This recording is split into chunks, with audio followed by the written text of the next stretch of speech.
Dasar kamu menantu yang cuma bisa numpang di rumah ini. Mertua dan iparku memanggilku Babu. Mereka menertawaiku sebagai pengangguran yang hanya menumpang hidup dengan suami. Malam ini, kesabaranku habis dan dengan satu pesan ini, aku mengambil kembali semua yang bukan hak mereka. Sebelum ceritanya dimulai, silakan tulis di kolom komentar dari daerah mana saja teman-teman yang menonton cerita ini. Jangan lupa like dan subscribe agar channel ini bisa semakin berkembang dan bisa mempersembahkan cerita yang lebih menarik lagi. Perjalanan menuju rumah Ibu Retno selalu terasa lebih lama dari yang seharusnya. Diana duduk di kursi penumpang memandangi jalanan kota yang ramai, namun pikirannya sudah berada di tujuan. Di sebelahnya, Rudi menyetir dengan rahang yang sedikit kaku. Suaminya adalah pria yang baik, pria yang sangat ia cintai. Tapi Rudi terbelah setiap kali mereka harus mengunjungi keluarganya. Diana tahu itu. Ia tahu Rudi menderita dalam diam, terjebak di antara ibu yang ia hormati dan istri yang ia cintai. Diana menghela napas pelan, memastikan hijab sederhana yang ia kenakan tetap rapi. Ia sengaja memilih pakaian yang paling sederhana hari ini. Damis katun berwarna kalem dan hijab instan. Pakaian yang tidak akan menarik perhatian. Pakaian yang sesuai dengan peran yang ia mainkan di depan keluarga suaminya. Seorang ibu rumah tangga biasa. Kamu tidak apa-apa, sayang? Suara Rudi memecah kesunyian di dalam mobil mewah itu. Mobil ini adalah salah satu dari banyak aset yang terdaftar atas nama perusahaan. Perusahaannya Diana menoleh dan tersenyum lembut. Senyum tulus yang selalu berhasil menenangkan Rudi. Aku tidak apa-apa, Mas. Ini kan cuma kunjungan biasa. Kita jenguk Ibu dan Cindy. Sudah lama kita tidak ke sana. Rudi, aku tahu Ibu dan Cindy kadang keterlaluan. Kalau mereka bicara yang tidak enak nanti, tolong jangan dimasukkan ke hati. Aku akan. Diana memotong dengan lembut, menepuk punggung tangan suaminya yang sedang memegang kemudi. Aku sudah biasa. Jangan khawatir, yang penting kita tunjukkan niat baik kita. Mereka keluarga Mas Rudi, berarti keluargaku juga. Rudi menatap istrinya dengan pandangan penuh cinta sekaligus rasa bersalah. Diana terlalu baik, kesabarannya seluas samudra. Bertahun-tahun ia menahan status aslinya sebagai pemilik tunggal dan CEO dari Jaya Group, konglomerasi raksasa tempat Rudi bekerja sebagai direktur pemasaran. Diana melakukan ini semua demi Rudi. Ia tidak ingin Rudi terlihat seperti suami yang menumpang hidup pada istri di mata keluarganya. Maka mereka berdua menciptakan narasi ini. Rudi adalah direktur sukses dengan gaji besar, dan Diana adalah ibu rumah tangga yang ia biayai hidupnya. Ironisnya, rumah mewah yang mereka tuju, mobil yang dipakai Cindy, dan uang bulanan yang diterima Ibu Retno, semuanya berasal dari rekening pribadi Diana. Mobil mereka akhirnya berbelok memasuki gerbang besar sebuah rumah di kawasan elit. Rumah itu megah, bergaya minimalis modern. Diana yang menandatangani surat pembelian rumah itu 3 tahun lalu. Tapi di mata Ibu Retno, ini adalah bukti kesuksesan Rudi. Begitu mobil berhenti, pintu utama langsung terbuka. Ibu Retno dan Cindy sudah berdiri di sana. Ibu Retno memakai daster batik yang terlihat mahal. Rambutnya disasak rapi. Cindy, adiknya Rudi, memakai celana pendek ketat dan kaos oblong bermerek yang harganya mungkin setara dengan gaji manajer level menengah. Lama sekali sampainya, sambut Ibu Retno dengan nada yang dibuat ramah. Namun matanya menatap tajam ke arah Diana. Sudah, Ibu tunggu dari tadi. Diana segera turun, mengambil beberapa tas belanja besar dari kursi belakang dan menyalami ibu mertuanya, mencium punggung tangannya. Maaf Ibu, tadi jalanan agak macet. Ini Diana bawakan oleh-oleh. Ada suplemen kesehatan buat Ibu dan beberapa bahan makanan impor kesukaan Ibu. Ibu Retno melirik isi tas Ilas. Bibirnya sedikit mencibir. Ya ampun, repot-repot sekali. Harusnya tidak usah bawa apa-apa. Di rumah ini semua sudah ada. Taruh saja di dapur biar nanti Mbak Ija yang urus. Ia langsung berbalik, sama sekali tidak menawarkan bantuan dan menggandeng Rudi masuk. Ayo nak, Ibu sudah siapkan makan siang kesukaanmu. Diana ditinggal begitu saja di teras. Rudi sempat berhenti, terlihat ingin membantu. Tapi Diana memberinya isyarat mata agar mengikuti ibunya. Masuk saja Mas, biar ini Diana yang bawa. Dengan senyum sabar, Diana mengangkat 3 tas belanja yang berat itu sendirian dan membawanya ke dapur. Mbak Ija, asisten rumah tangga di sana, menerimanya dengan tidak enak hati. Mbak Diana, biar saya saja. Maaf Bu, tidak apa-apa Mbak, ini titip ya, ujar Diana ramah. Ketika Diana bergabung di ruang keluarga, ia melihat Cindy sedang asyik memamerkan sesuatu pada Rudi. Ruang keluarga itu diisi sofa kulit impor dan televisi layar datar 80 inci.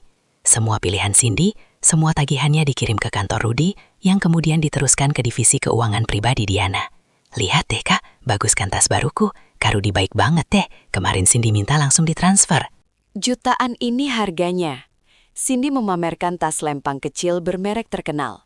Ia sengaja mengatakannya dengan keras agar Diana mendengar.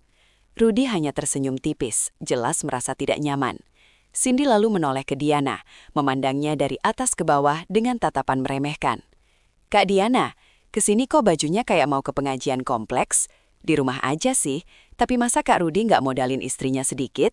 Baju kakak itu aja deh kayaknya. Hijabnya juga modelnya kuno. Nggak apa-apa sih kak, namanya juga ibu rumah tangga ya. Prioritasnya pasti dapur, bukan penampilan. Sindiran itu begitu tajam, menusuk langsung ke telinga. Diana merasakan tatapan Ibu Retno yang seolah setuju dengan ucapan Cindy. Rudy sudah mengepalkan tangannya di samping sofa. Ia siap membela istrinya. Namun sebelum Rudy sempat membuka mulut, Diana tertawa kecil. Tawa yang sangat ringan. Iya Sin, kamu benar. Prioritas kakak memang dapur dan Mas Rudy. Buat apa juga dandan cantik-cantik di rumah? Yang penting kan Mas Rudy tetap cinta, katanya sambil menatap suaminya dengan penuh kasih. Rudy melihat ketenangan istrinya, perlahan mengendurkan kepalan tangannya. Ia meraih tangan Diana yang tergeletak di sofa dan menggenggamnya erat di bawah meja. Diana membalas genggaman itu. Ini adalah bahasa rahasia mereka. Genggaman itu berarti aku di sini, aku kuat. Genggaman itu berarti terima kasih sudah bertahan. Diana hanya tersenyum tipis, matanya memancarkan ketenangan yang mutlak. Kunjungan ini baru saja dimulai. Ayo, makanannya sudah siap, seru Ibu Retno dari ruang makan. Meja makan besar dari kayu jati itu penuh dengan hidangan. Ada udang galas saus padang, gurame bakar, sayur asem, dan berbagai lauk pauk mewah lainnya. Ironisnya, semua bahan premium itu dibeli menggunakan kartu kredit tambahan yang diberikan Rudy, yang kartu utamanya dipegang oleh Diana. Diana, ayo ambilkan nasi untuk suamimu, perintah Ibu Retno. Seolah Diana adalah asisten, bukan menantunya. Baik Ibu, jawab Diana patuh. Ia segera berdiri, mengambil piring untuk Rudy, mengisinya dengan nasi dan lauk pauk kesukaan suaminya. Ia melayani Rudy dengan telaten, seolah itu adalah tugas utamanya di dunia. Rudy menerima piring itu dengan tatapan terima kasih yang dalam. Mereka mulai makan. Awalnya suasana hening, hanya terdengar denting sendok dan garpu. Ibu Retno sibuk memuji masakannya sendiri, padahal Diana tahu yang memasak semuanya adalah Mbak Ija. Setelah beberapa saat, Ibu Retno meletakkan sendoknya. Ia menatap Rudy dengan tatapan serius. Rudy, kamu itu sekarang direktur. Posisimu tinggi. Gengsi kamu itu harus dijaga, nak. Rudy berhenti mengunyah. Ia sudah tahu kemana arah pembicaraan ini. Maksud ibu ya, istrimu ini, Diana. Kata Ibu Retno sambil menunjuk Diana dengan dagunya. Diana tetap menunduk, melanjutkan makanannya dengan perlahan, pura-pura tidak mendengar. Masa istrimu di rumah saja tidak ada kegiatan? Nanti kamu pulang kerja capek. Istrimu di rumah cuma nonton sinetron. Kan tidak seimbang. Cindy yang sedari tadi sibuk dengan ponselnya kini ikut nimbrung. Benar kata ibu, teman-teman Cindy yang suaminya baru level manajer aja, istrinya pada punya bisnis. Entah itu catering atau jualan baju online. Masa Kak Diana kalah? Bukan begitu, Ibu Retno menimpali. Ibu cuma kasihan sama Rudy. Kamu kerja keras banting tulang, uangmu banyak. Kenapa Diana tidak kamu modalin buat usaha kecil-kecilan? Biar ada kegiatan, biar otaknya jalan. Daripada di rumah cuma menghitung hari, menunggu uang bulanan dari kamu. Diana merasakan suaminya menegang di sebelasnya. Rudy adalah seorang direktur pemasaran yang brilian, tapi ia berada di posisi itu karena Diana melihat potensinya. Gaji yang ia terima memang besar, tapi itu adalah gaji standar yang ditetapkan oleh Dewan Komisaris Jaya Group. Ibu Diana bahagia di rumah. Menjadi ibu rumah tangga itu pilihan Diana sendiri, dan itu pekerjaan mulia, sama seperti wanita karir. Ujar Rudy mencoba menahan nada bicaranya agar tetap sopan. Cindy tertawa mengejek. Usaha apa bu? Jualan online paling juga nggak laku. Mana ngerti Kak Diana soal bisnis. Pegangnya kan panci, bukan laptop. Hinaan itu semakin menjadi-jadi, tapi Diana tetap diam. Ia sudah terbiasa. Baginya, ini hanya suara bising yang harus ia abaikan demi keutuhan rumah tangganya. Namun Ibu Retno tampaknya belum puas. Ia merasa mendapat dukungan dari Cindy. Cindy, kamu dengar ibu, kamu itu sarjana. Kamu harus cari kerja. Jangan sampai ya. Jangan sampai nasibmu kayak kakak iparmu ini. Itu adalah puncaknya. Cindy dengan wajah sombongnya menatap lurus ke arah Diana yang masih diam. Ih, bener Bu, aku si Ogah. Enak yang nganggur jadi ibu rumah tangga di rumah. Kerjanya cuma dandan tunggu suami pulang. Ngabisin duit suami. Nggak ada kerjaan lain cuma jadi babu. Hus, Ibu Retno pura-pura menegur tapi ia tertawa kecil setelahnya. Benar juga kamu. Rudy itu kerja keras banting tulang dari pagi sampai malam. Istrinya enak-enakan foya-foya di rumah. Boros, Du. Suara garpu Rudy yang jatuh ke piring terdengar begitu keras di ruang makan yang hening itu. Wajah Rudy memerah padam. Amarahnya sudah diubun-ubun. Ibu cukup, bentaknya. Ibu Retno dan Cindy kaget melihat Rudy membentak. Loh, kok kamu marah, Nak? Ibu kan bicara fakta. Fakta apa? Ibu dan Cindy sama sekali tidak menghargai istri saya. Suara Rudy bergetar. Diana yang sedari tadi dia membeku, perlahan mengangkat wajahnya. Sesuatu di dalam dirinya telah putus. Kata babu itu menggema di telinganya. Bukan karena ia terhina secara pribadi. Ia terhina karena mereka baru saja menyebut pemilik perusahaan yang membiayai kemewahan hidup mereka sebagai babu. Ia meletakkan sendok dan garpunya dengan sangat perlahan di atas piring. Gerakannya begitu tenang, kontras dengan Rudy yang siap meledak. Mas, panggil Diana dengan suara yang sangat pelan, namun terdengar jelas. Rudy menoleh ke istrinya. Amarahnya langsung sedikit mereda melihat ekspresi istrinya. Diana tidak terlihat sedih. Ia tidak terlihat marah. Wajahnya datar, matanya menatap lurus ke depan. Lalu ia menoleh menatap Ibu Retno, kemudian beralih menatap Cindy, dan Diana tersenyum. Itu bukan senyum sabar yang biasa ia tunjukkan. Itu bukan senyum hangat yang selalu ia berikan pada Rudy. Itu adalah senyum yang tenang, senyum yang tipis, senyum yang dingin, senyum seseorang yang baru saja mengambil sebuah keputusan besar, senyum seseorang yang sudah selesai bermain. Ibu Retno dan Cindy merasakan bulu kuduk mereka meremang melihat senyum itu. Mereka tidak tahu mengapa. Diana tidak mengatakan apa-apa. Ia hanya tersenyum, lalu mengambil gelas air putihnya dan minum dengan tenang. Ruang makan itu tiba-tiba terasa sangat dingin. Ruang makan itu hening seketika. Bentakan Rudy menggantung di udara, membuat Ibu Retno dan Cindy terdiam kaget. Tapi keheningan yang paling menusuk datang dari senyum Diana. Itu adalah senyum yang tidak bisa mereka pahami. Tidak ada air mata, tidak ada bantahan. Hanya sebuah senyuman tipis yang terasa lebih dingin daripada lantai keramik di bawah kaki mereka. Cindy yang biasanya paling berani tiba-tiba merasa ciut. Ia menelan ludah, tidak berani melanjutkan hinaannya. Ibu Retno pun kehilangan kata-kata. Wajahnya yang tadi sombong kini berubah bingung. Rudy masih mengepalkan tangannya, nafasnya memburu. Ia siap melanjutkan amarahnya, siap membongkar semuanya saat itu juga. Ia sudah muak. Ia tidak peduli lagi ibunya akan syok atau tidak. Mas, suara Diana terdengar lagi. Masih pelan, tapi kali ini tegas. Ia meletakkan tangannya di atas kepalan tangan Rudy. Sudah, jangan marah-marah. Tapi mereka sudah. Rudy memulai. Sudah, potong Diana. Matanya menatap Rudy. Dan Rudy melihat sesuatu yang lain di sana. Bukan kesedihan, bukan permintaan untuk dibela. Itu adalah sebuah instruksi, sebuah ketenangan yang mutlak. Nanti tensi Mas Rudy naik. Kita selesaikan makannya ya. Rudy yang sangat mengenal istrinya, tahu bahwa Diana sedang memegang kendali. Ia perlahan-lahan menarik napas, mengendurkan tangannya di bawah sentuhan Diana. Baik, desisnya pelan. Diana kembali menatap ibu mertua dan adik iparnya.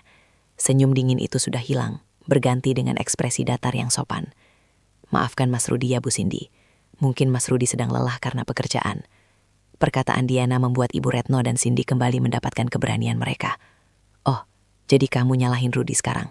Sungut Ibu Retno. Bukan begitu, Bu. Sudahlah, ayo kita habiskan makanannya. Kata Diana kembali mengambil sendok dan garpunya, seolah tidak ada apapun yang terjadi. Makan malam itu dilanjutkan dalam keheningan yang paling canggung. Ibu Retno dan Cindy saling berpandangan, kesal karena momentum mereka dirusak, namun juga sedikit takut oleh reaksi rudu dan senyuman aneh Diana. Rudy sendiri makan tanpa nafsu, kemarahannya masih bergolak tertahan. Hanya Diana yang makan dengan tenang, mengunyah perlahan, sepotong demi sepotong. Setiap kunyahannya terasa seperti sebuah perhitungan. Selesai makan, mereka pindah ke ruang keluarga. Ibu Retno segera menyalakan televisi dengan volume keras, berusaha mengusir kecanggungan. Cindy langsung merebahkan diri di sofa panjang, kakinya diangkat ke atas, dan kembali sibuk dengan ponselnya. Rudy duduk di sofa tunggal, masih dengan wajah muram. Diana seperti biasa, pergi ke dapur untuk membuatkan teh chai hangat untuk suaminya. Ia tahu, Rudy membutuhkannya untuk menenangkan diri. Ketika Diana kembali dengan secangkir teh, ia memberikannya pada Rudy. "Diminum dulu, Mas." Rudy menerimanya. "Terima kasih, sayang." Diana duduk di sandaran lengan sofa di samping Rudy, posisi yang menunjukkan ia berpihak pada suaminya. Ia membiarkan keheningan berlalu selama beberapa menit. Cindy terkikik melihat sesuatu di ponselnya. Ibu Retno mengomentari sinetron yang sedang tayang. Mereka berdua berakting, seolah hinaan di meja makan tadi tidak pernah terucap. Mereka pikir Diana akan melupakannya. Mereka pikir seperti biasa Diana akan diam dan menerima. Mereka salah besar. Setelah memastikan Rudy sedikit lebih tenang, Diana angkat bicara. Suaranya pelan, namun cukup jelas untuk didengar. "Mas," katanya sambil menatap Rudy. "Ponselku sepertinya lowat. Boleh aku pinjam ponsel Mas sebentar? Ada yang perlu aku urus. Cuma kirim satu pesan penting." Ini adalah permintaan yang sangat wajar. Rudy, tanpa curiga sedikit pun, langsung merogoh sakunya dan memberikan ponselnya. "Pakai saja, Dek. Aku ke toilet sebentar." "Terima kasih, Mas," kata Diana. Begitu Rudy menghilang ke arah toilet, Diana berdiri. Ibu Retno dan Cindy meliriknya sekilas, lalu kembali sibuk. Diana berjalan pelan, tidak ke arah kamar atau toilet, melainkan ke arah pintu kaca besar yang menuju taman belakang. Ia membuka pintu itu dan melangkah keluar. Udara malam yang sejuk langsung menerpa wajahnya. Saat pintu kaca itu tertutup di belakangnya, sesuatu dalam diri Diana berubah. Punggungnya yang tadi sedikit membungkuk karena kesopanan, kini tegak lurus. Wajahnya yang tadi tersenyum sabar, kini mengeras. Langkahnya yang tadi pelan dan hati-hati, kini mantap dan berwibawa. Hijab sederhana yang ia kenakan kini terlihat seperti mahkota di bawah sinar lampu taman. Ini bukan lagi Diana sang ibu rumah tangga. Ini adalah Diana Putri, CEO dan pemilik Tunggal Jaya Group. Ia berjalan ke tengah taman yang terawat indah. Taman ini ironisnya dirancang oleh arsitek lanskap ternama, atas biaya Diana. Karena Cindy ingin punya tempat yang instagramable di rumah. Diana berdiri di bawah pohon Kamboja, jauh dari jangkauan pendengaran orang di dalam rumah. Ia membuka ponsel Rudy. Ia tidak perlu mencari-cari. Ia tahu suaminya menyimpan nomor itu dengan nama kontak yang aman. Pak Denny Keuangan. Pak Denny adalah tangan kanan Diana, kepala divisi keuangan pribadinya yang mengurus semua aset di luar perusahaan. Diana membuka aplikasi pesan instan. Jari-jarinya yang lentik, yang tadi dipuji Cindy hanya pantas memegang panci, kini mengetik dengan kecepatan yang menakutkan. Pesannya singkat, lugas, dan tanpa ampun. "Denny, selamat malam. Mohon dieksekusi segera untuk Retno Herdiana dan Cindy Anggraini. 1. Hentikan semua jatah bulanan. 2. Tutup semua kartu kredit utama dan tambahan atas nama mereka. Efektif detik ini juga. 3. Kosongkan semua rekening debit yang terhubung dengan rekening saya. Pindahkan semua dana ke rekening penampung. 4. Hentikan semua pembayaran cicilan untuk rumah di alamat Jalan Cendana nomor 12 dan 2 unit mobil atas nama Retno Herdiana. Lakukan sekarang. Konfirmasi jika semua poin sudah selesai." Jempolnya menekan tombol kirim. Pesan itu terkirim. Centang 2 biru. Diana tidak bergeming. Ia menatap layar. Menunggu ia memikirkan hinaan tadi. Babu nganggur. Ngabisin duit suami. Ia tersenyum getir. Uang suami yang mana? Uang yang mereka nikmati adalah uangnya, keringatnya. Hasil ia memimpin rapat hingga larut malam. Hasil ia mengambil keputusan-keputusan sulit yang menyangkut ribuan karyawan. Mereka tidak hanya menghina Diana, mereka menghina kerja kerasnya. Mereka telah menikmati buah dari pohon yang mereka ludahi. Kurang dari 3 menit, ponsel bergetar. Sebuah pesan masuk dari Pak Denny. "Selamat malam Bu Diana. Perintah sudah dilaksanakan. Semua poin telah selesai dieksekusi. Kartu kredit nonaktif, rekening debit saldo 0. Pembayaran cicilan telah dihentikan dan surat penarikan aset sedang diproses oleh tim legal untuk dikirimkan besok pagi. Apakah ada perintah lain, Bu?" Diana mengetik balasan. "Cukup, Denny. Terima kasih atas kerja cepatnya. Selamat beristirahat." Diana menghapus jejak percakapan itu dari ponsel Rudy. Ia mematikan layarnya. Ia berdiri diam sejenak, menarik napas dalam-dalam. Ia bisa mendengar tawa Cindy yang samar-samar dari dalam rumah. Tawa terakhir mereka malam ini. Ia membalikkan badan. "Masker." Diana, si ibu rumah tangga, kembali ia pasang. Tapi ada yang berbeda. Masker itu kini retak. Wajahnya tetap tenang. Namun matanya memancarkan ketegasan yang tak terbantahkan. Ia berjalan kembali ke dalam rumah, tepat saat Rudy keluar dari toilet. "Sudah, Dek?" tanya Rudy. "Sudah, Mas. Ini ponselnya." "Terima kasih," kata Diana sambil mengembalikannya. Ia duduk kembali di sofa. Ibu Retno sedang mengomel tentang harga cabai yang mahal. Cindy tertawa sambil menunjukkan sebuah video lucu di ponselnya kepada Rudy. Kehidupan berjalan normal, tapi Diana tahu, dalam hitungan menit, mungkin detik, bom waktu yang baru saja ia pasang akan meledak, dan ia akan duduk di sini, di barisan paling depan untuk menonton pertunjukannya. Di ruang keluarga yang mewah itu, Cindy tertawa terbahak-bahak. Ia baru saja melihat sebuah video di media sosial dan menunjukkannya pada Rudy. Rudy hanya tersenyum tipis. Pikirannya masih kacau akibat pertengkaran di meja makan. Diana duduk diam, mengamati sekelilingnya dengan ketenangan yang hampir tidak wajar. Kak, lihat deh. Seru Cindy tiba-tiba matanya berbinar. Ia sedang membuka sebuah aplikasi belanja online ternama. Tas yang waktu itu Cindy tunjukin ke kakak lagi diskon. Lumayan loh, dari 1 juta jadi 500.000. Cindy beli ya. Rudy mengerutkan kening. Cindy, kamu baru kemarin dibelikan pas. Ih, Kak Rudy pelit banget. Ini beda model, mumpung diskon. Cindy bayar pakai kartu kakak aja ya. Serunya Riang. Ia tidak sedang meminta izin. Ia memberitahu itu adalah kebiasaannya. Baginya, uang Rudy adalah uangnya juga. Cindy sudah hafal di luar kepala nomor kartu kredit high limit yang ia pegang. Kartu tambahan dari rekening yang ia kira milik Rudy. Ia dengan cepat memasukkan datanya, mengecek alamat rumahnya, dan dengan penuh percaya diri menekan tombol bayar sekarang. Laman itu memuat, Cindy menunggu dengan tidak sabar. Lalu sebuah tulisan merah muncul di layar ponselnya. Transaksi gagal, kartu kredit Anda ditolak oleh bank penerbit. Wajah Cindy langsung berubah masam. Ih, apaan sih ini? Sinyal jelek banget pasti. Gerutunya, ia menekan tombol, coba lagi. Hasilnya sama, transaksi gagal. "Kenapa, Sin?" tanya Ibu Retno, sedikit terganggu dari sinetronnya. "Gak tahu Bu, kartunya ditolak, masa limitnya habis? Perasaan kemarin baru dipakai sedikit. Kak Rudy." Cindy menatap Rudy dengan kesal. "Kakak belum bayar tagihan ya? Malu-maluin banget sih." Rudy terkejut. "Sudah, perasaan tagihan auto debit. Coba pakai kartu debitmu saja." Cindy menggerutu. "Repot banget, ya udah pakai debit." Ia mengganti metode pembayaran, memasukkan PIN kartu debitnya. Lagi-lagi ia menekan bayar. Kali ini notifikasinya berbeda, lebih menusuk. Transaksi gagal, saldo Anda tidak mencukupi. Mata Cindy membelalak. "Hah? Saldo tidak cukup? Nggak mungkin. Kak Rudy kan baru transfer uang bulanan kemarin. Juta. Suaranya yang melengking membuat semua orang menoleh. "Coba kamu cek lagi," kata Rudy, mulai merasa ada yang tidak beres. Dengan tangan sedikit gemetar, Cindy menutup aplikasi belanja dan membuka aplikasi M-Banking-nya. Ia memasukkan kata sandi. Ia membuka menu informasi saldo. Jantungnya berdebar. Layar itu menampilkan angka yang menghina. 0. Nggak mungkin. Cindy menjerit. Ia panik. Ia melakukan refresh berkali-kali. Hasilnya tetap sama. 0, 0.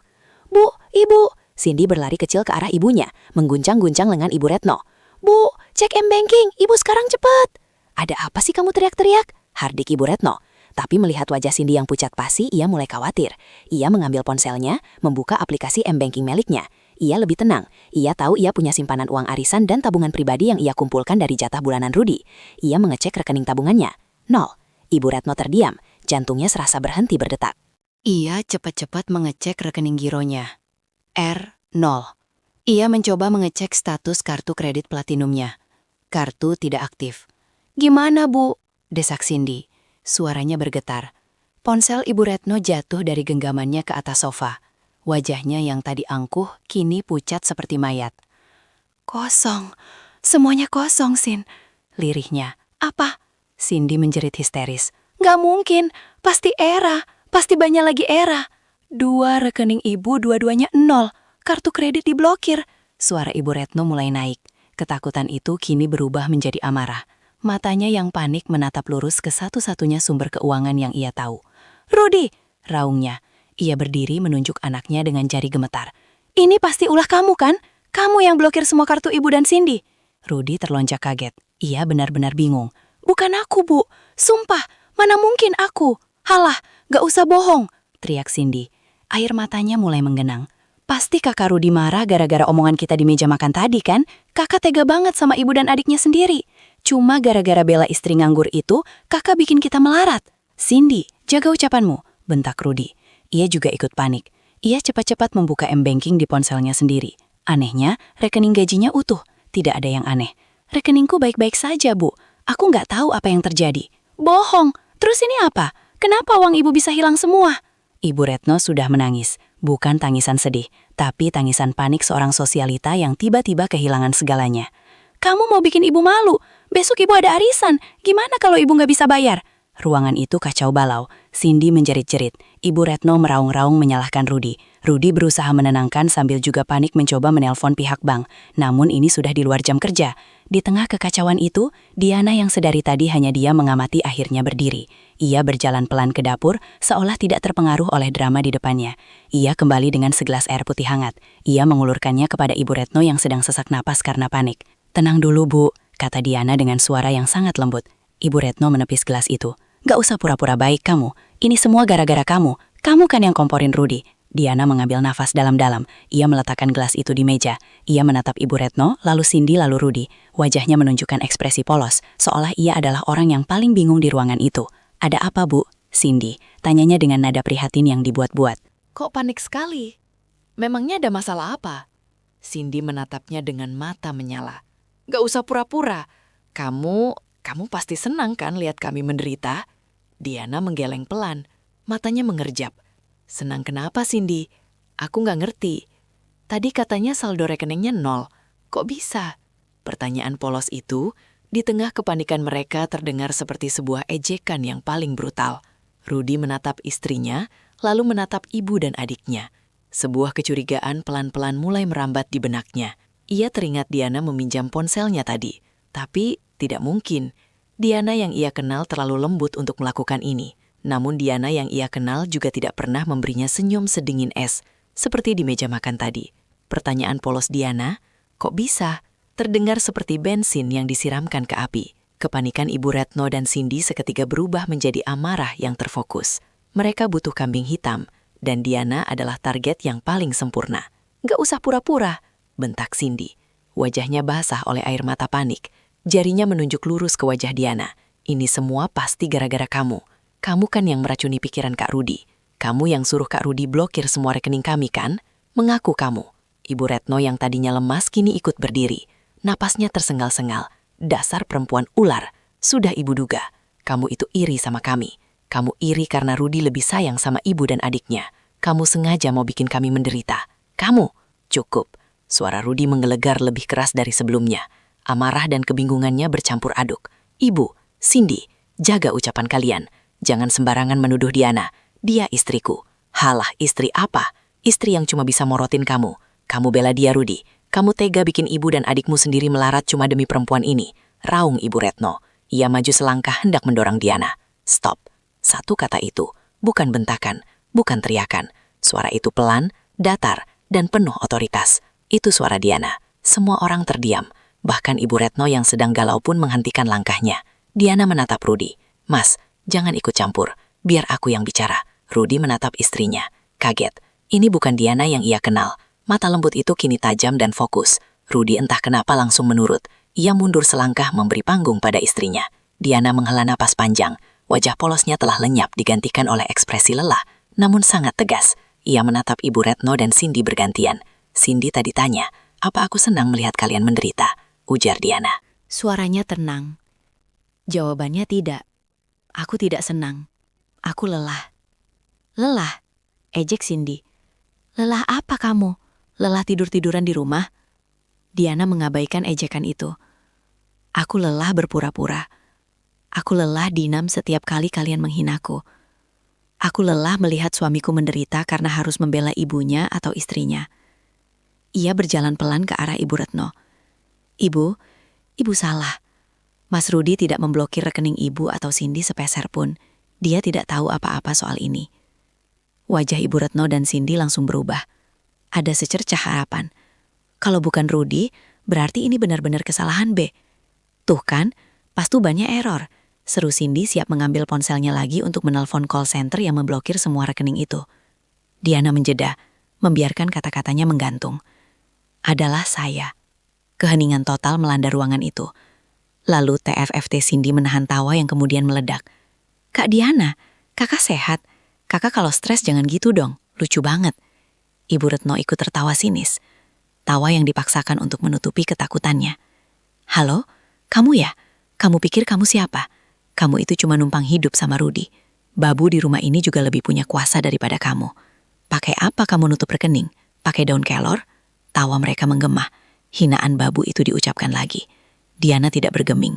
Ia menunggu tawa mereka reda. Wajahnya tetap tenang. Ibu bilang saya numpang hidup, katanya datar. Ibu bilang saya menghabiskan uang suami saya. Ia menatap lurus ke mata Ibu Retno. Ibu tahu bagian itu benar. Saya memang tidak menghabiskan uang suami saya, Mas Rudi. Ibu Retno berhenti tertawa, keningnya berkerut. Karena semua uang yang kalian nikmati selama ini, lanjut Diana. Suaranya pelan namun menusuk. Uang bulanan puluhan juta yang masuk rekening ibu dan Cindy.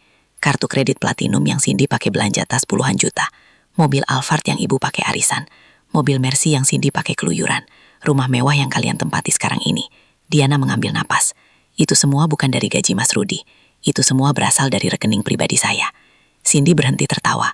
Wajahnya pucat lagi. Enggak mungkin. Kamu bohong. Diana tersenyum tipis. Senyum dingin yang kembali lagi. Cindy, kamu tanya apa hak saya menutup kartu kalian. Benar kan? Cindy mengangguk kaku. Hak saya, kata Diana, adalah hak seorang pemilik. Hak saya sebagai orang yang namanya tertera di rekening utama. Hak saya sebagai orang yang menandatangani slip gaji suami saya sendiri. Hentikan, teriak Ibu Retno. Kamu sudah gila. Kamu benar-benar gila. Rudi, sadarkan istrimu ini. Rudi hanya diam. Wajahnya tertunduk. Diamnya Rudi adalah konfirmasi yang menakutkan bagi Ibu Retno. Jadi Diana melanjutkan seolah tidak ada interupsi. Saat kalian memanggil saya, Babu. Saat kalian bilang saya, pengangguran. Saat kalian bilang saya, menghabiskan uang suami. Kalian sedang menghina orang yang membayar semua tagihan kalian. Ia menatap Cindy, lalu Ibu Retno. Wajahnya kini tampak emosi. Mulai malam ini, jatah bulanan kalian saya hentikan. Hah, menghentikan jatah bulanan. Tawa Ibu Retno meledak. Namun kali ini tawanya terdengar histeris dan sumbang. Ia menunjuk-nunjuk Diana dengan jari gemetar. Kamu itu sudah gila. Stres kamu karena di rumah terus. Rudi, cepat panggil dokter. Bawa istrimu ini ke rumah sakit jiwa. Dia mengigau. Cindy ikut menimpali, meski suaranya tidak seyakin tadi. Iya, Kak. Kak Diana pasti kecapekan, ngolongnya ngelantur. Mana ada pemilik perusahaan dananya kayak gitu. Ia menunjuk gamis katun Diana dengan jijik. Ngaku-ngaku bayar gaji Kak Rudi lagi. Halo. Mereka berdua menoleh ke Rudi, mencari dukungan. Mereka berharap Rudi akan ikut tertawa dan menenangkan Diana yang gila itu. Tapi Rudi tidak tertawa. Rudi mengangkat wajahnya, matanya merah, menahan emosi yang campur aduk. Ada rasa bersalah, ada amarah. Tapi yang paling dominan adalah kelegaan. Beban yang ia pikul bertahun-tahun akhirnya terangkat. Ibu, Cindy, suara Rudi terdengar berat dan serak. Cukup. Apa maksudmu? Cukup, nak. Istrimu ini? Apa yang dikatakan Diana? Potong Rudi dengan tegas. Semuanya benar. Jika pernyataan Diana tadi adalah petir, maka konfirmasi Rudi adalah gempa bumi yang meruntuhkan segalanya. Wajah Ibu Retno dan Cindy membeku. Tawa sinis mereka mati di tenggorokan. Apa katamu? Bisik Ibu Retno, tidak percaya dengan apa yang didengarnya. Kamu bohong kan? Tanya Cindy, suaranya bergetar hebat. Kamu pasti disihir sama perempuan ini. Kamu dipelat kan? Cindy, Rudi membentak. Jaga mulutmu. Satu-satunya yang menyihir kalian selama ini adalah uang istri saya. Uang yang kalian pakai untuk menghinanya. Rudi berjalan dan berdiri di samping Diana. Ia menggenggam tangan istrinya erat-erat. Kali ini, di depan semua orang. Selama 3 tahun, aku diam. Aku diam karena aku menghormati ibu. Diana yang memintaku untuk diam. Dia tidak ingin ibu dan Cindy merasa canggung atau rendah diri kalau tahu siapa dia sebenarnya. Dia ingin kalian menyayanginya apa adanya, bukan karena hartanya. Tapi apa yang kalian lakukan? Lanjut Rudi. Suaranya bergetar karena marah. Kalian menginjak-injak kebaikannya. Kalian menyebutnya babu pengangguran numpang hidup. Kalian tahu siapa yang kalian hina? Ibu Retno dan Cindy mundur selangkah. Mereka belum pernah melihat Rudi semarah ini. Diana melepaskan genggaman Rudi dengan lembut. Ia melangkah maju. Kini ia yang mengambil alih. Aura seorang ibu rumah tangga yang sabar telah hilang total, berganti dengan aura seorang pemimpin yang berkuasa. Ibu Cindy, katanya dengan suara yang tenang namun berbobot. Kalian pikir dengan posisi Mas Rudi sebagai direktur pemasaran, dia bisa membelikan ibu rumah seharga puluhan miliar ini, membelikan 2 mobil mewah Eropa, memberi kalian uang saku gabungan hampir 100 juta setiap bulan? Diana menggeleng pelan. Gaji seorang direktur memang besar, Bu, tapi tidak sebesar itu. Tidak cukup untuk membiayai gaya hidup kalian yang seperti bangsawan. Kalian selalu meremehkan saya karena saya berhijab sederhana, karena saya lebih suka di rumah mengurus suami. Kalian pikir saya tidak punya pekerjaan? Lanjut Diana. Kalian salah. Diana menatap lurus ke mata Ibu Retno, lalu ke Cindy. Perkenalkan, nama lengkap saya Diana Putri. Ibu Retno dan Cindy mengerutkan kening. Nama itu Jaya rasanya tidak asing. Dan saya, Diana menjedah memberikan efek dramatis, adalah pendiri, pemilik tunggal, dan chief eksekutif dari Jaya Group. Cindy menutup mulutnya. Jaya Group, perusahaan konglomerasi multinasional. Perusahaan yang logo besarnya terpampang di gedung pencakar langit tertinggi di ibu kota. Perusahaan tempat. Tidak, bisik Cindy. Benar, kata Diana, seolah bisa membaca pikiran Cindy. Jaya Group, perusahaan yang sama yang mempekerjakan Mas Rudi sebagai direktur pemasarannya. Keheningan yang terjadi setelah itu begitu pekat, rasanya bisa diiris dengan pisau. Napas Ibu Retno tercekat di tenggorokan. Lutut Cindy bergetar hebat. Bohong, lir Ibu Retno. Kamu pasti bohong. Ini tidak mungkin. Tidak mungkin perempuan sepertimu enggak. Rudi bilang ini bohong. Rudi hanya menatap ibunya dengan pandangan sedih. Kalian masih tidak percaya? Tanya Diana. Ia tahu kata-kata saja tidak akan cukup. Mereka terlalu terbiasa memandangnya rendah. Diana merogoh tas tangannya yang sederhana yang selalu tergeletak di sudut sofa. Ia mengeluarkan ponselnya sendiri, bukan ponsel Rudi. Ponselnya yang layarnya menyala menampilkan wallpaper fotonya bersama Rudi. Cindy, kamu paling sering main internet. Kamu pasti tahu cara mencari informasi, kata Diana. Ia tidak membuka galeri foto. Ia membuka browser internet. Di depan mata Cindy dan Ibu Retno, jari-jari Diana yang lentik mengetik 3 kata di kolom pencarian Google. CEO Jaya Group. Ia menekan cari. Halaman itu memuat dalam sedetik, penuh dengan tautan berita, artikel, majalah bisnis, dan foto. Diana membalikkan layar ponsel itu ke arah mereka berdua. Di baris paling atas terpampang belasan foto. Foto-foto seorang wanita berhijab yang elegan, sedang berbicara di podium, sedang memimpin rapat besar, sedang menerima penghargaan. Wajahnya tidak diragukan lagi. Itu adalah wajah Diana. Mungkin dengan riasan yang lebih profesional dan setelan kerja yang mahal. Tapi itu jelas Diana. Cindy membaca judul artikel pertama dengan suara gemetar. Forbes, kekuatan tenang Diana Jaya, memimpin konglomerasi Jaya Group menuju pasar global. Ia menggeser layar ke bawah. Artikel lain, wawancara eksklusif dengan Diana Jaya menyeimbangkan peran sebagai CEO dan istri. Layar terus bergeser. Foto Diana sedang berjabat tangan dengan menteri. Foto Diana di sampul majalah Fortune. Ponsel itu jatuh dari tangan Diana, tapi bukan karena ia menjatuhkannya. Cindy yang merebutnya, matanya membelalak tidak percaya. Ia mengecek sendiri, mengklik tautan itu. Semuanya nyata.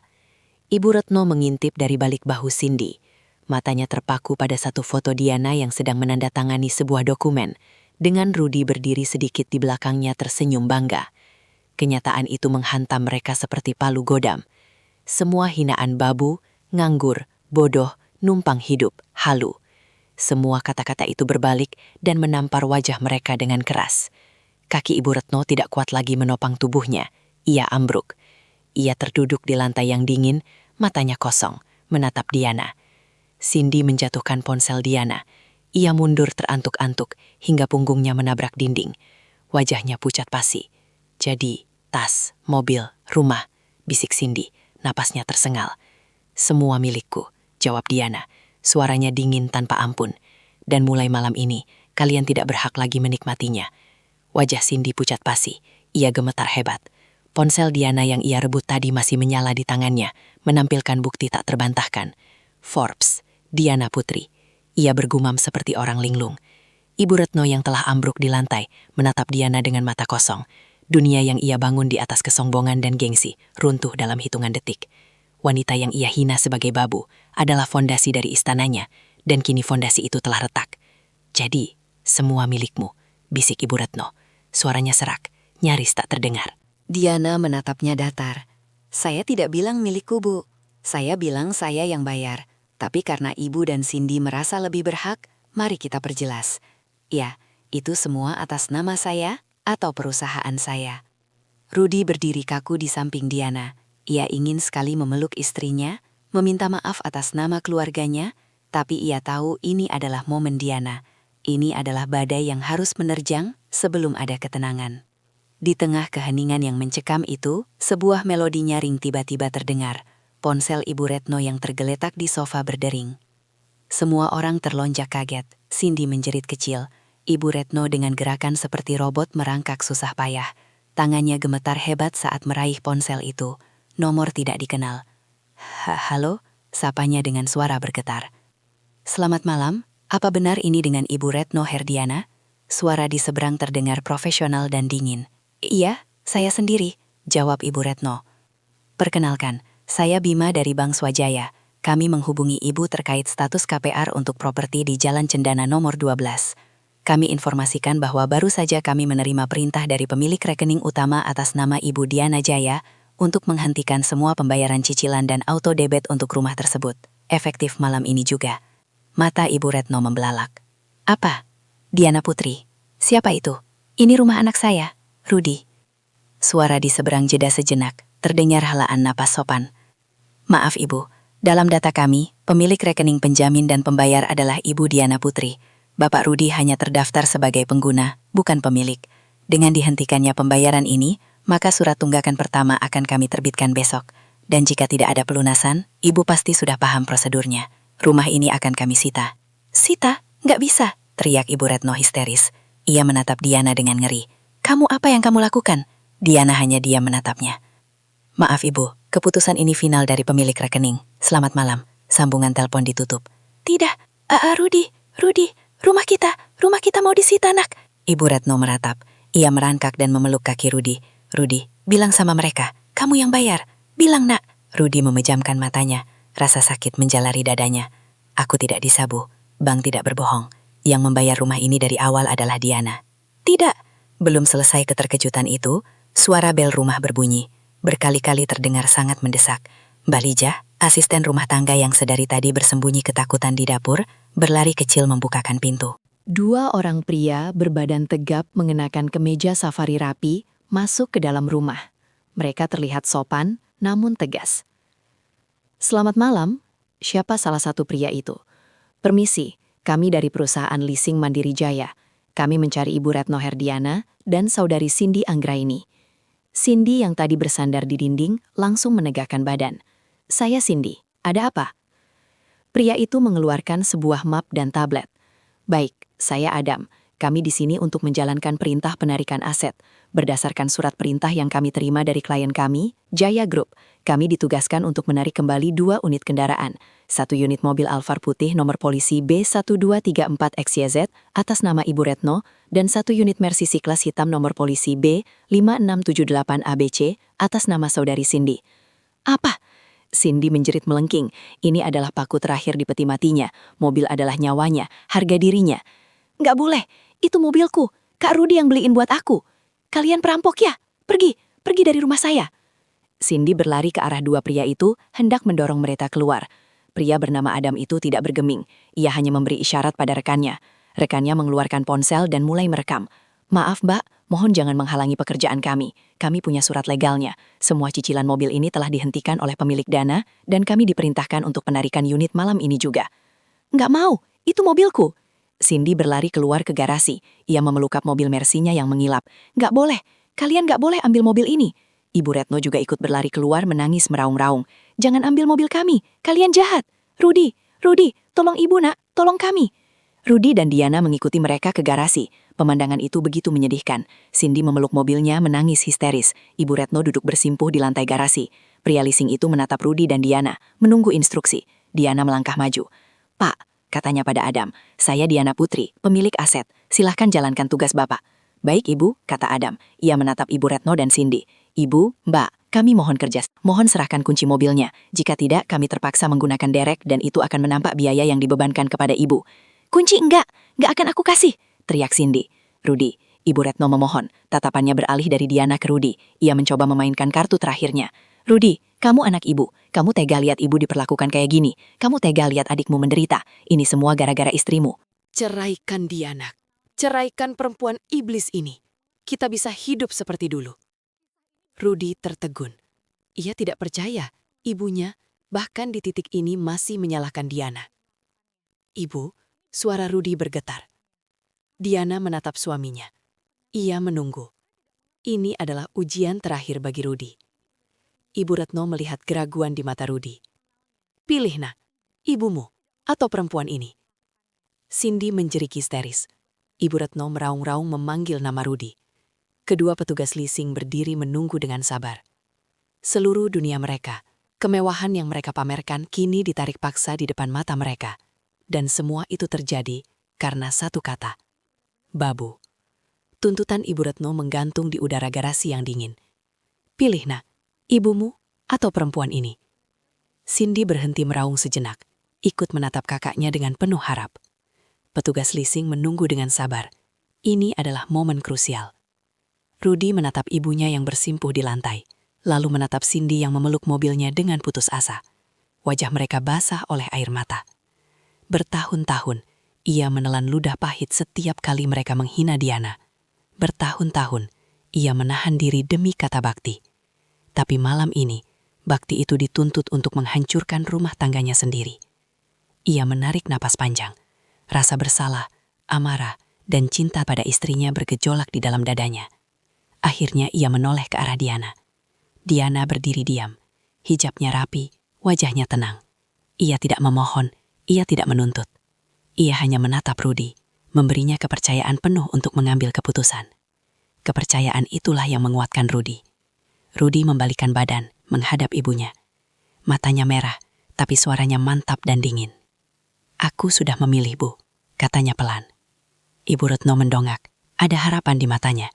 Sejak hari aku mengucap ijab kabul, aku memilih istriku, Rudi, jerit Ibu Retno, seolah ditusuk. Tidak, Cindy berteriak. Kakak jahat, kakak lebih pilih perempuan itu daripada ibu yang melahirkan kakak. Cukup, Cindy, bentak Rudi. Justru karena ibu yang melahirkanku, aku tidak habis pikir kenapa ibu setegak itu pada Diana. Selama ini aku diam, Bu. Aku diam karena aku menghormati ibu. Aku diam karena Diana yang memintaku untuk diam. Rudi berjalan mendekati ibunya. Ibu ingat waktu Cindy kecelakaan tabrakan lari 2 tahun lalu, yang bayar biaya operasinya puluhan juta di rumah sakit swasta terbaik itu? Diana. Uang Diana. Waktu ibu minta renovasi rumah ini biar kelihatan lebih mewah. Yang menyetujui anggarannya, Diana. Setiap bulan Diana memastikan rekening ibu dan Cindy terisi penuh. Dia tidak pernah sekalipun mengeluh. Dia tidak pernah sekalipun pamer. Dia hanya minta satu hal sama aku. Mas, jangan bilang siapa-siapa. Biar ibu dan Cindy tetap nyaman. Biar mereka bisa menyayangi aku apa adanya. Suara Rudi bergetar hebat. Air matanya mulai menggenang. Tapi apa balasan kalian? Kalian menyayanginya? Tidak. Kalian menghinanya. Kalian menyebutnya babu. Kalian menyebutnya pengangguran. Kalian menertawainya di depan wajahnya. Uang yang kalian pakai untuk pamer, mobil yang Cindy pakai untuk foya-foya, rumah yang ibu banggakan ke teman-teman arisan, itu semua itu keringat istriku, hasil kerja keras istriku, yang kalian sebut nggak ada kerjaan. Rudi menatap ibunya yang terdiam kaku. Jadi, jangan pernah tanya lagi aku pilih siapa. Karena ibu dan Cindy, kalian tidak pernah memberi Diana pilihan. Setelah meluapkan semuanya, Rudi merasa sedikit lega. Ia berbalik masuk ke dalam rumah. Ia berjalan ke laci di dekat pintu tempat semua kunci diletakkan. Ia mengambil 2 kunci mobil, kunci Alphard dan kunci Mercy. Ketika ia kembali ke garasi, pemandangan telah berubah. Melihat kemarahan Rudi dan menyadari posisinya tidak bisa diselamatkan, taktik Ibu Retno langsung berubah. Agresi dan penyangkalan tidak berhasil. Sekarang saatnya memohon. Diana, nak. Ibu Retno dengan susah payah berdiri dan berjalan terhuyung ke arah Diana. Air matanya yang tadi penuh amarah, kini berubah menjadi air mata penyesalan yang dibuat-buat. Maafkan ibu, nak. Maafkan ibu. Ibu Retno berusaha meraih tangan Diana. Diana mundur selangkah. Ibu hilaf, nak. Ibu nggak tahu. Sumpah ibu nggak tahu kalau kamu. Cindy melihat ibunya langsung mengerti. Ia melepaskan pelukan dari mobilnya dan berlari ikut berlutut di dekat Diana. Iya, Kak Diana. Maaf, Kak. Cindy minta maaf. Cindy janji nggak akan gitu lagi. Cindy tadi cuma bercanda, Kak. Sumpah. Mereka berdua kini menangis terseduh-seduh di depan Diana. Diana, jangan ambil rumah ini, nak. Kami mau tinggal di mana? Isa Ibu Retno. Ibu sudah tua, masa kamu tega lihat ibu jadi gelandangan? Iya kak, mobil Cindy. Cindy perlu mobil itu buat cari kerja kak. Cindy janji Cindy akan cari kerja. Sambung Cindy mengarang alasan dengan cepat. Diana memandangi dua wanita yang kini bersujud di kakinya. Wanita yang 1 jam lalu menertawainya sebagai babu. Penyesalan mereka terlihat begitu jelas. Penyesalan karena ketahuan. Penyesalan karena fasilitasnya dicabut. Bukan penyesalan karena telah menghina orang lain. Diana tetap diam. Wajahnya tidak menunjukkan emosi. Rudy berjalan melewati mereka. Ia mengulurkan kedua kunci di tangannya ke arah Pak Adam. Ini kuncinya, Pak. Silakan. Tidak! Ah! Jeritan Cindy membelah malam. Pak Adam menerima kunci itu. Terima kasih, Pak. Kami akan proses. Kedua petugas itu segera masuk ke mobil. Ibu Retno dan Cindy hanya bisa mematuhi. Suara mesin mobil Alphard dan Mercy itu dinyalakan. Suara yang biasanya menjadi simbol kebanggaan mereka, kini terdengar seperti lonceng kematian. Kedua mobil mewah itu perlahan mundur keluar dari garasi, meninggalkan ruang kosong yang menganga. Cindy ambruk ke lantai, menangis meraung-raung seperti anak kecil. Ibu Retno menatap Diana dengan putus asa. Diana, kami mohon. Kami mau tinggal di mana malam ini? Apa yang harus kami makan besok? Kami mohon, Diana. Kini mereka benar-benar bersujud, mencium lantai di depan kaki Diana, memohon belas kasihan dari babu yang telah mereka hina. Garasi itu terasa dingin dan kosong. Suara deru dua mesin mobil mewah yang menjauh terdengar seperti gema kekalahan. Ibu Retno dan Cindy masih bersujud di lantai semen yang kotor. Isak tangis mereka terdengar putus asa. Pemandangan itu, dua wanita yang beberapa jam lalu begitu angkuh, kini terpuruk di kakinya, tidak menimbulkan rasa kasihan di hati Diana. Ia tidak merasakan kemenangan, ia hanya merasakan kelegaan yang dingin. Gema hinaan babu dan nganggur itu akhirnya telah dibayar lunas. Rudy berdiri diam di samping Diana, nafasnya masih berat. Pilihan yang ia ambil telah membelah hidupnya menjadi dua. Masa lalu yang ia hormati, namun penuh kepalsuan, dan masa depan yang ia cintai, namun menuntut ketegasan. Diana, tolong. Ibu Retno mengangkat wajahnya yang basah kuyup oleh air mata dan ingus. Wajah yang biasa terpoles riasan mahal itu, kini luntur dan terlihat menyedihkan. Kami mau tinggal di mana? Kami mohon jangan usir kami malam ini. Kami makan apa besok? Cindy ikut mendongak, matanya bengkak. Iya kak, kami minta maaf kak. Kami benar-benar minta maaf. Jangan ambil rumah ini kak. Kami janji akan jadi baik. Cindy janji akan cium kaki kakak setiap hari. Tapi tolong. Diana menatap mereka berdua dalam diam. Permohonan maaf itu terdengar begitu hampa. Mereka tidak meminta maaf karena telah melukai perasaannya. Mereka meminta maaf karena kenyamanan mereka direnggut. Akhirnya Diana angkat bicara. Bangun, perintahnya. Ibu Retno dan Cindy tertegun, lalu buru-buru bangkit berdiri. Meski kaki mereka gemetar, mereka berdiri menunduk di depan Diana seperti dua pesakitan yang menunggu vonis hakim. Ibu, Diana memulai, menatap lurus ke mata ibu mertuanya. Waktu ibu bilang saya babu, saya hanya diam. Waktu Cindy bilang saya nganggur dan ngabisin duit suami, saya hanya tersenyum. Ia berhenti sejenak, membiarkan kata-katanya meresap. Saya diam bukan karena saya takut. Saya diam bukan karena saya salah. Saya diam karena saya menghormati Mas Rudy, putra ibu. Saya diam karena saya pikir kalian adalah keluarga.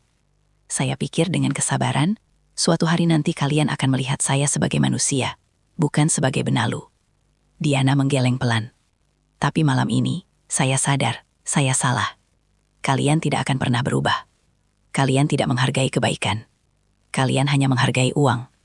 Uang yang kebetulan milik saya. Kalian tanya, kalian mau tinggal di mana?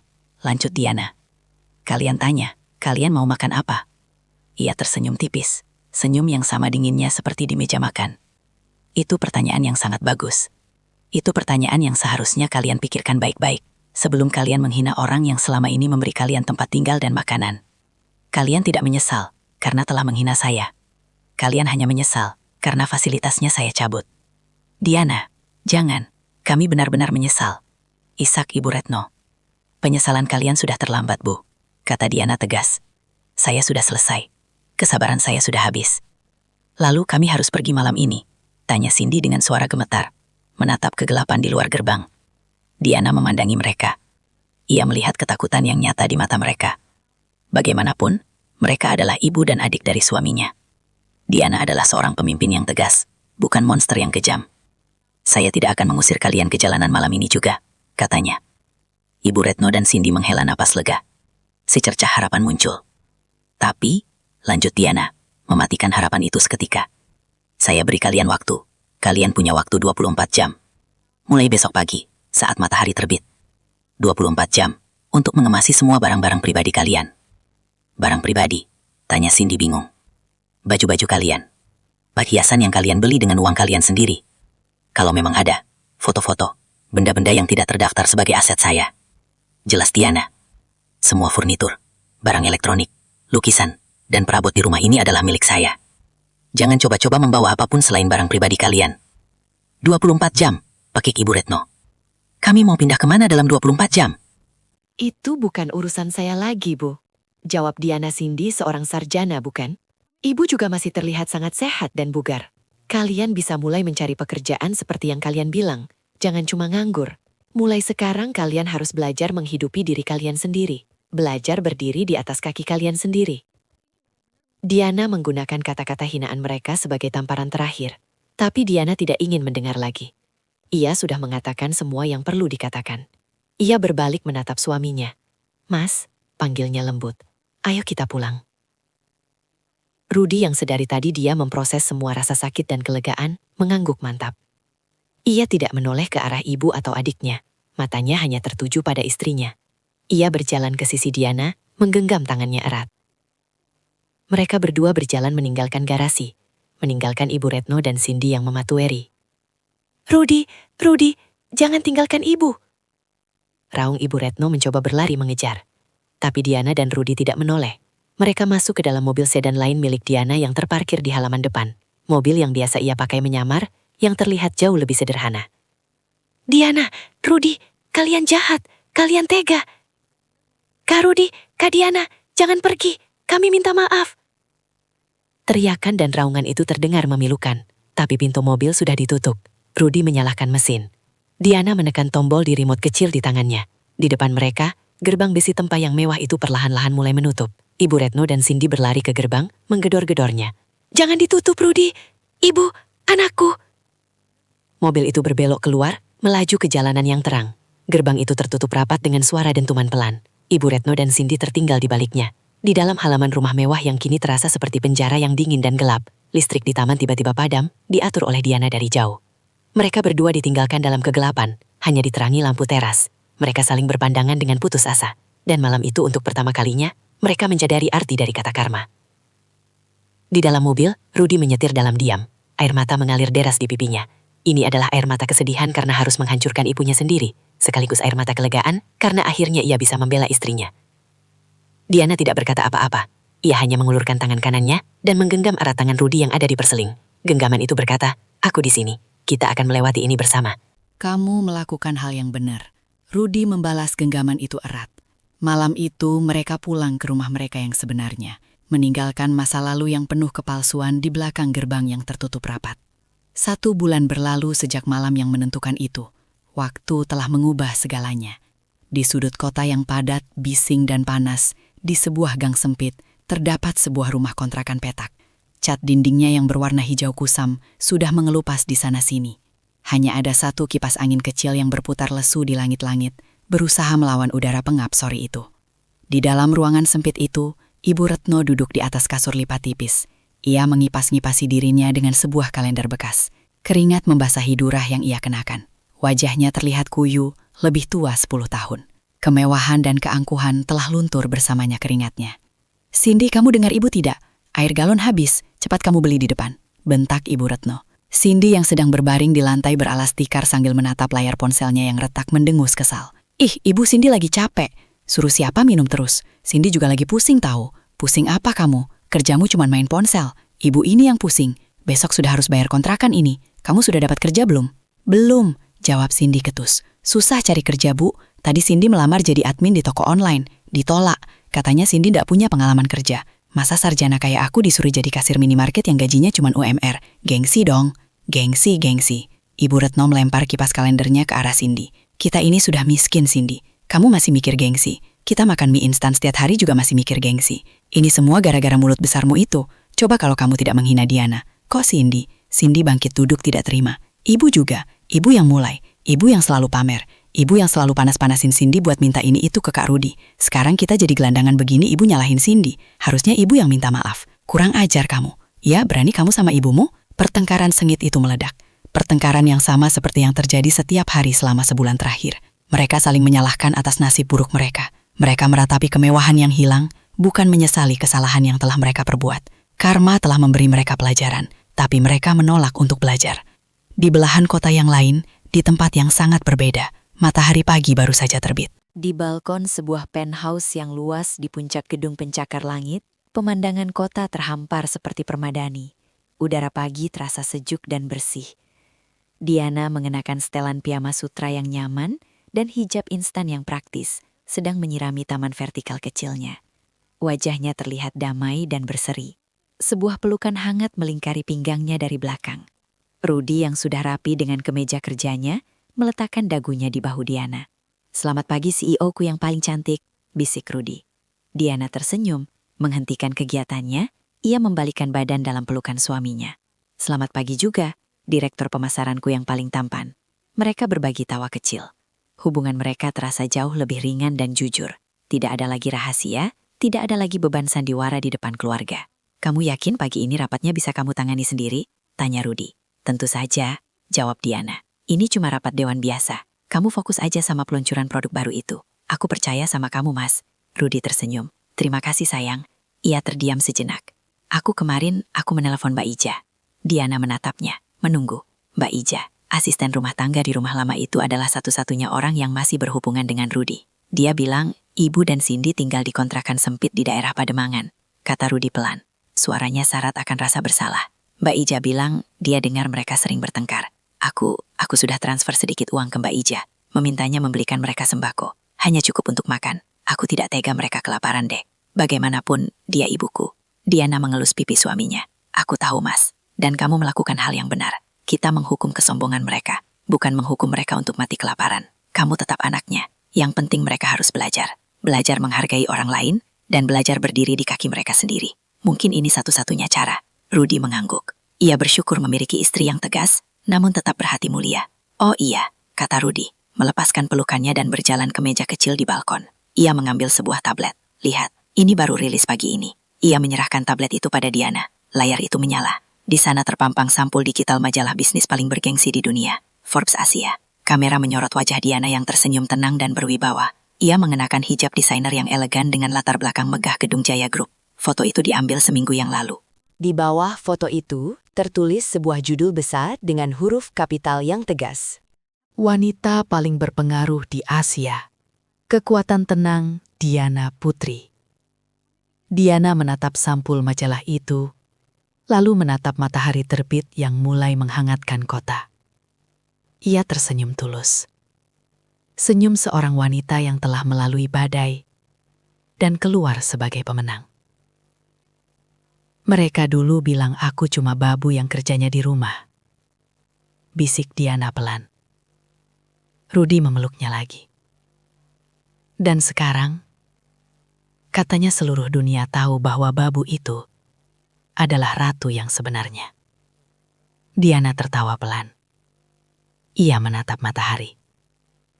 "Ayo Mas, kita mulai hari yang baru."